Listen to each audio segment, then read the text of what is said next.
유방외과 박형석 교수님 관계가 있으십니다. 박형석 교수님 공유 부탁드리겠습니다.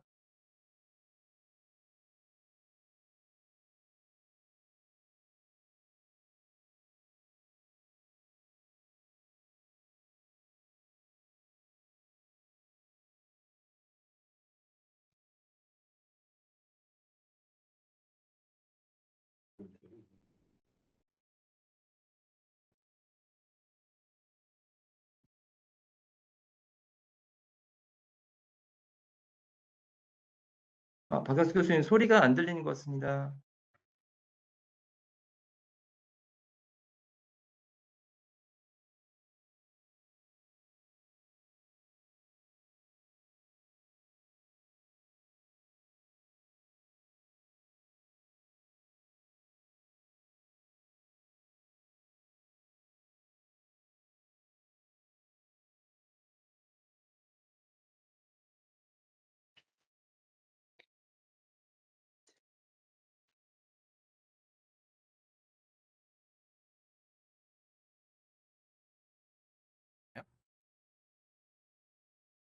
소리 안 들리시나요? 이제 들립니다. 교수님 진행해 예, 주세요. 감사합니다. 예. 네, 마이크가 잡이 안 돼가지고, 죄송합니다. 지금 그거는 공유가 되시는지, 네, 잘 보입니다. 예, 오늘 빨리 말씀드리도록 하겠습니다. 오늘 말씀드린 내용은 로보도시드 프리스펙 마스텍토미와 이미디엇 리컨의 이미디엇 익스피리언스를 에너지 오브 서저리에 발표한 내용입니다. 간단한 컨텍스트고요. 왜 이 논문이 이렇게 진행됐는지 풀어로 좀 말씀드리면 좋을 것 같아서 보시는 분들이 그래서 한번 준비해 봤습니다. 간단하게 백그라운드 말씀드리면 로봇 니플스펙 마스텍토미는 이런 MRM이나 라디컬 마스텍토미의 시퀄레가 이제 있는 경우에 보통 이미디어트 리컨스트럭션을 많이 하는데 기존의 방법들은 이렇게 스카나 아티피셜 니플들이 이렇게 자연스럽지 않아서 니플스펙 마스텍토미를 많이 진행을 하는데 니플스펙 마스텍토미 같은 경우에는 오버라인 스킨에 이렇게 크게 인시전이 남기 때문에 그리고 또 이제 니플 네크로시스의 에비던스 발생하는 비율이 한 5에서 한 20% 정도 되기 때문에 이런 것들을 조금 해결하기 위해서 그리고 또 굉장히 오픈 니플스펙 마스텍토미 레이버 인텐시브한 그런 술기로 알려졌기 때문에 이런 것들을 해결하려고 엔도스코피 어시스트 베스트 서저리들이 이제 제한이 되었습니다. 근데 엔도스코픽 서저리 같은 경우는 굉장히 리지드한 이러한 장비들을 이용을 해서 수술이 쉽지 않다는 그런 단점들이 있어서 이제 결과는 좋지만 많은 선생님들이 사용을 하지 못한다는 그런 단점이 있었고요. 그래서 사실 외국에서는 엔도스코픽 서저리가 거의 안 되고 있고 우리나라에서나 일본 그리고 대만의 일부 서전들이 이제 엔도스코픽 서저리를 좀 진행을 하고 있었습니다. 로봇 마스텍토미 같은 경우는 이제 2015년도에 처음 이제 발표가 됐었고요. 저희 세브란스 병원에서는 사실 이전보다 더 일찍 저희들이 시작을 했었습니다. 카데바레 랩을 2013년도에 시작을 했는데 실제 환자가 이제 이렇게 카데바레를 당시에 시행하던 모습이고요. 그때 당시에 이제 정훈 교수님이 개발하셨던 정수 리트랙터를 이용해가지고 가슬리스 방법으로 이제 엑실라 쪽에서 어프로치하는 방법으로 진행을 했었습니다. 근데 이제 실제 환자가 인롤이 안 되고 있다가 2016년도쯤 돼야 이제 환자가 한 명 인롤이 됩니다. 그래서 그분을 대상으로 이제 가슬리스 방법으로 첫 케이스를 시작한 이후에 이제 여러 의사들 여러 파이오니들과 저희들이 이제 콜라보레이션 하면서 이제 가스리스 방법과 가스 방법 두 개를 다 사용하게 됐고 요즘에는 이제 가스 인플레이드 방법을 더 많이 사용하고 있는 상태입니다. 그래서 실제로 이제 로봇 마스텍토미를 하게 되면 이전에 보였던 오버라인 스카가 겨드랑이에 존재하기 때문에 이제 히든하고 잘 보이지 않는다는 그런 장점들이 존재하고요. 실제로 이제 이렇게 수술을 했을 때 어디서 수술을 했는지 외래에서 보면 잘 모르는 그런 좋은 코스메시스를 보이고 있습니다. 그래서 니플스펙 마스텍토미가 현재 이렇게 예전에 이제 마스텍토미를 하던 게서 니플스펙 마스텍토미 그리고 이제 로봇 수술로 이렇게 좀 더 베러 코스메시스를 보이는 그런 걸로 발전되어 왔습니다.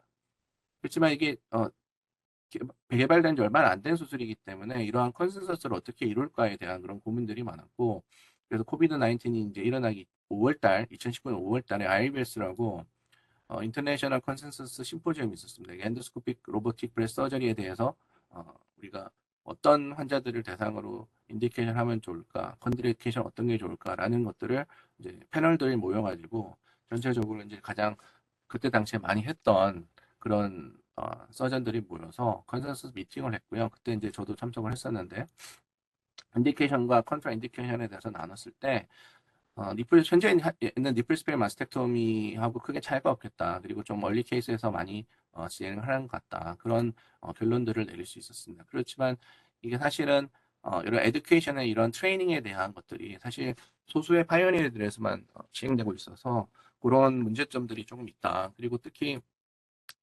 이런 것들을 해결하기 위해서 이제 여러 가지 옵저베이션 프로그램들이 있어서 저희 병원에서도 굉장히 많은 선생님들이 찾아오셨는데 이때 당시에 이제 5월 달에 그 대반에 갔을 때에도 굉장히 많은 분들이 이런 로봇 수술을 보고 싶어 하시고 연구를 하고 싶어 하시다는 생각들이 있으셔서 그해 9월 달에 사실은 로봇 내시경 최소 침습 유방 수술 연구회라는 코리아 베이스라는 연구회를 창립을 하게 되었습니다. 그때 당시에 이제 저랑 그 삼성병원의 이제 유재민 선생님이랑 그 다음에 이제 영지병원의 신혁재 선생님 이런 식으로 이제 많은 선생님들이 모이셔서 실제로 이제 이런 로봇 수술에 대해서 좀 유방 수술에 대해서 연구를 좀 하면 좋겠다라는 거를 가졌고요.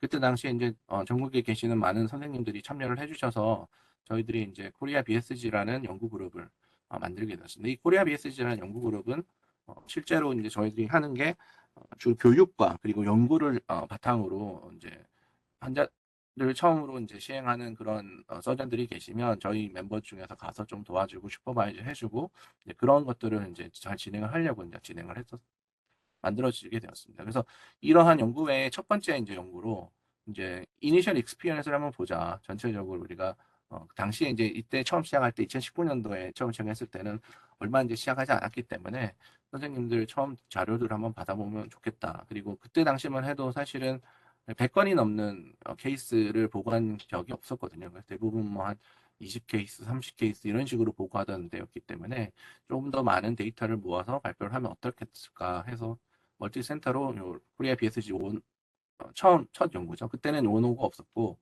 5원이 없었고 그냥 코리아 BSG 연구였는데 그 이후로 계속 이제 2번, 3번, 4번 연구들이 후속 연구들이 계속 잘 되어 나아가고 있어서 현재는 코리아 BSG 넘버링이 7번까지 진행이 되고 있는 상태입니다. 그래서 이때 당시에 이제 처음 연구회 사람들이랑 같이 했던 연구가 본 연구가 되겠고요. 이 연구가 이제 전체 기간 멀티센터 연구고 그다음에 이제 그때 당시에 이제 익스클루전 했던 크라이테리아가 클리니컬 사이즈가 뭐 T2 이상이거나 NAC 침범이 있거나 그다음에 멀티플 림프노드 메타스테이식이 있는 아주 좀 어드밴스드 케이스나 체스트 인베이지나 인플레메이터리 브레스트 캔서나 또는 뭐 PMRT가 예상돼 있었던 그런 사람들은 그 당시에 처음 시작했던 이니셜 그 경험 보고에서는 다 익스클루전이 됐던 상태고요. 그 전체 11명의 브레스트 서전과 9명의 플라스틱 서전이 이제 참가했던 82케이스의 로봇 마스텍토미. 12케이스지만 실제로 82케이스지만 브레스트는 이제 양쪽을 수술하는 경우가 있기 때문에 총 73명에 대해서 그때 당시로는 이게 가장 컸던 그런 케이스였습니다. 그래서 그거를 이제 발표를 할 수 있었고 첫 번째는 이제 이런 환자들의 클리니컬 패솔로지컬 피처가 어땠는지 그리고 실제로 이제 조금 첫 케이스들을 많이 모았던 그런 몇 명 서전들을 대상으로 한 최소 5케이스 이상 했던 선생님들 대상으로 러닝 커브 아널리스를 진행을 했었습니다. 이제 그 클리니컬 패솔로지컬 피처들을 보면은 대부분 이제 에이지가 젊은 보통 평균 나이가 50세인데 이때는 45세 정도 됐었고요. 넌 스모커들이 많았고 프리메노포즈들이 많았고 그다음에 BRCA 스테이투스가 있으신 분도 한 10% 정도 됐고요. 그다음 DCIS 비율이 좀 더 많았고 그다음 ER도 ER 파지티브가 PR 파지티브가 많았고 헐트가 음성인 경우가 더 많았고 K67도 조금 뭐 비슷하게 이제 돼 있었고요. 그다음에 사이즈는 인베이시브는 한 T1 정도, DCIS는 한 2.2cm 이상 정도 되는 그리고 멀티포칼이나 멀티센트릭이 한 분이 많았었어요. 그리고 노드는 대부분 음성인 환자들이 많았고요. 그다음에 그레이드도 1, 2가 좀 더 많았고 그다음에 이제 마진 파지티브가 한 케이스 정도 있었는데 이 케이스들은 뭐 이제 리커런스를 분석하지는 않아서 그 이후에 이제 롱섬 온콜로지 아웃컴들은 저희가 또 이후에 추후 분석할 그런 예정이었습니다. 그래서 이제 이런 서지컬 테크닉과 에듀케이션 이걸 이제 했을 때 대부분 이런 것들이 저희들이 초판에 시작하셨던 분들은 어떻게 이게 경험을 가지고 시작했냐라는 리뷰어들 질문이 있었습니다. 그래서 그때 당시 이제 보냈을 때 리뷰를 받았을 때 왜 웨일 트레인드 서전이 뭐 어떻게 도왔는지 좀 자세히 기술해라 해서 사실은 제가 거의 대부분 그 처음 시작할 때 인놀하는데 조금 도움을 드렸기 때문에 그런 내용들을 조금 여기에 기술을 했던 기억이 있고요.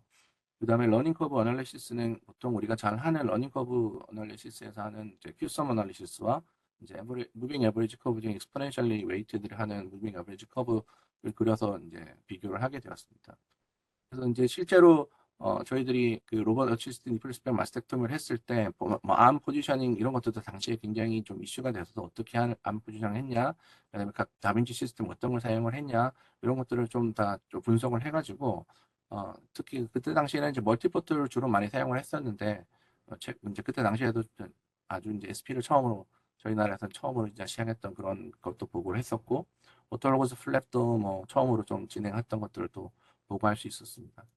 그래서 이제 그런 것들을 보였고, 그 다음에 수술 시간 같은 경우는 한 300분 정도가 그러니까 그 리컨스트럭션까지 다 포함했을 때 한 5시간 정도 수용되는 걸 알고 있었고요. 근데 이제 DIP나 LD 같은 경우는 좀 더 많이 걸렸고, 그 다음에 이제 블러드 로스는 뭐 그렇게 많지 않았고, 클레비안 딘도 클래시피케이션을 봤을 때도 사실은 좀 피저블한 그런 것들을 이제 보여줄 수 있었다라는 결론을 내릴 수 있었습니다.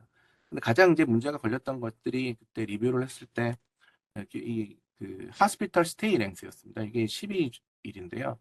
이제 우리나라 같은 경우는 PS를 하게 되면 리컨스트럭션을 하게 되면 좀 이제 성형외과 선생님들이 오래 환자를 케어하는 드레인을 뽑을 때까지 좀 케어를 하는 그런 경향들이 있는데 미국 같은 경우는 이런 것들이 좀 납득이 안 돼서 왜 이렇게 오랫동안 이제 오래 입원할 수 있었냐라는 것들이 이제 리뷰어 지적 사항이었고 이런 것들은 사실은 한국의 좀 특이한 그런 그 시츄에이션이라는 거를 조금 어필을 하면서 이런 것들을 좀 넘어갈 수 있었습니다.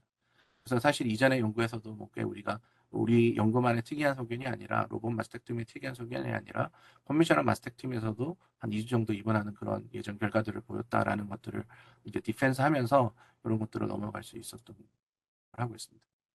그다음에 이제 러닝 커브를 이제 큐섬으로 봤을 때 이제 각각 비교했는데 사실은 C와 D 서전 같은 경우는 사이즈가 작아서 이제 좀 볼 수는 없는데요.